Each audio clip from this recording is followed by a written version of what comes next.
లేవా అని విచిత్రంగా మాట్లాడుతున్నారు.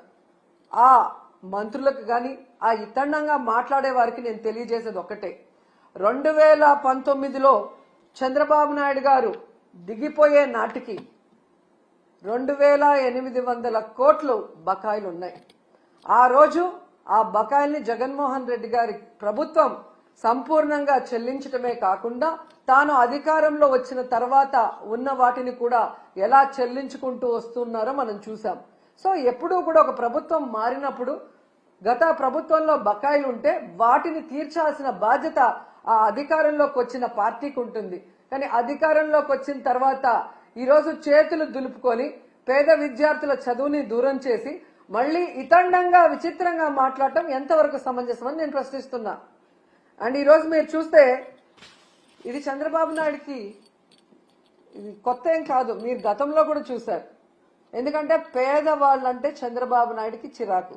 పేదవాళ్ళు మనుషులు కారనా, వాళ్ళకి చదువు అవసరం లేదనుకుంటారో ఏంటో నాకు తెలియదు. కానీ వైఎస్ఆర్ గారు తీసుకొచ్చిన ఈ ఫీజు రియంబర్స్మెంట్ ని ఏ విధంగా ఇంజనీరింగ్ స్టూడెంట్స్ ని ఫీజు రియంబర్స్మెంట్ లో 35,000 రూపాయలకే కోత పెట్టి ఎంతమందిని ఇబ్బంది పెట్టారో మనం అందరం కూడా గమనించాం. కానీ జగన్మోహన్ రెడ్డి గారు ఎంత ఖర్చు అయినా విద్యార్థికి మొత్తం ప్రభుత్వమే చెల్లించే విధంగా ప్రతి పేద మధ్యతరగతి పిల్లవాడికి చక్కటి చదువుని అందించటం ఈరోజు ప్రజలందరూ కూడా గమనించాల్సిన విషయం అని కూడా ఈ సందర్భంగా తెలియజేసుకుంటున్నా.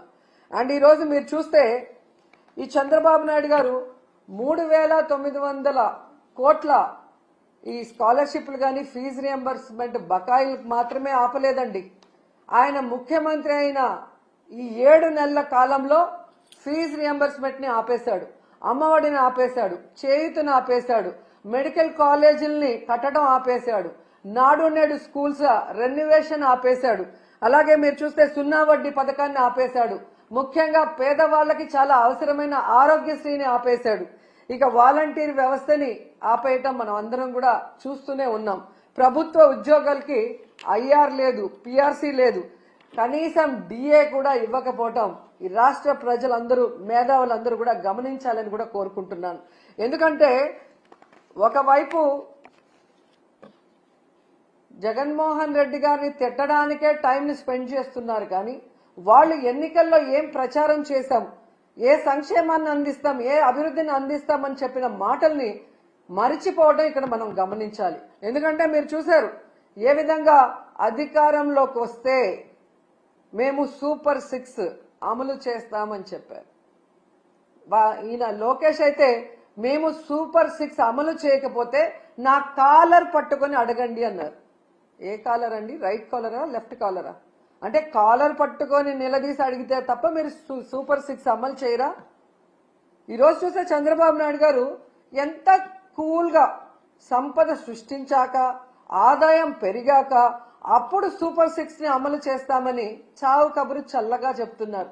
మరి ఆ రోజు చంద్రబాబు నాయుడు గారు, పవన్ కళ్యాణ్ గారు ఎన్నికల్లో ప్రచారం చేస్తున్నప్పుడు మీకు తెలీదా?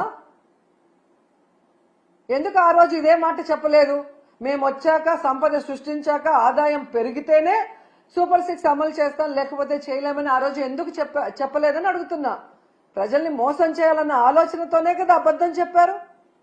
మళ్ళీ మీరు చూస్తే చాలా ఎటకారంగా చంద్రబాబు నాయుడు గారు, మీరు కూడా వినుంటారు, పెద్ద గొంతేసుకొని చెవిలో మైకు పెట్టుకొని తమ్ముళ్ళు బటన్ నొక్కుతాడంట జగన్మోహన్ రెడ్డి. బటన్ నొక్కడం పెద్ద విషయమా? మూలనున్న ముసలమ్మ కూడా బటన్ నొక్కుతుంది అని ఎటకారంగా మాట్లాడాడు. మరి మీకు కూడా 73 ఏళ్లు పూర్తయ్యాయి కదా, మూలనున్న ముసలమ్మ బటన్ నొక్కగా లేంది 73 ఏళ్ల ముసలోడివి మీరెందుకు నొక్కలేకపోతున్నారు ఆ బటన్ అని ముసలోళ్ళందరూ గుసగుసలాడుకుంటున్నారు. మీకు వినిపిస్తుందా? అసలు డిప్యూటీ సీఎం పవన్ కళ్యాణ్ గారు అయితే ఏకంగా బాబు గారి హామీలకి నాది గ్యారంటీ, బాబు గారు చెప్పే ప్రతిదీ అమలు చేసేది నాది వారంటీ, ఆయన చేయకపోతే నేను ప్రశ్నిస్తాను అని మాట్లాడారు. మరి ఈరోజు పవన్ కళ్యాణ్ గారు ఈ సంవత్సరం ఇవ్వాల్సిన తల్లికి వందనం, రైతు భరోసా, నిరుద్యోగ భృతి, ఫ్రీ బస్సు, ఆడబిడ్డ నది ఎవరిస్తారు?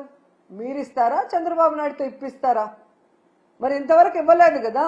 మరి ఎందుకు మీరు ఈ కోట్లాది మంది ప్రజల తరఫున నిలబడి చంద్రబాబు నాయుడిని నిలదీయట్లేదు? ఏం అడ్డం వస్తుంది మీకు అని ప్రశ్నిస్తున్నా. ఈరోజు ఎంత దారుణంగా తయారయ్యారంటే, నేను, నా కొడుకు పవన్ కళ్యాణ్ గారు అధికారంలోకి వచ్చే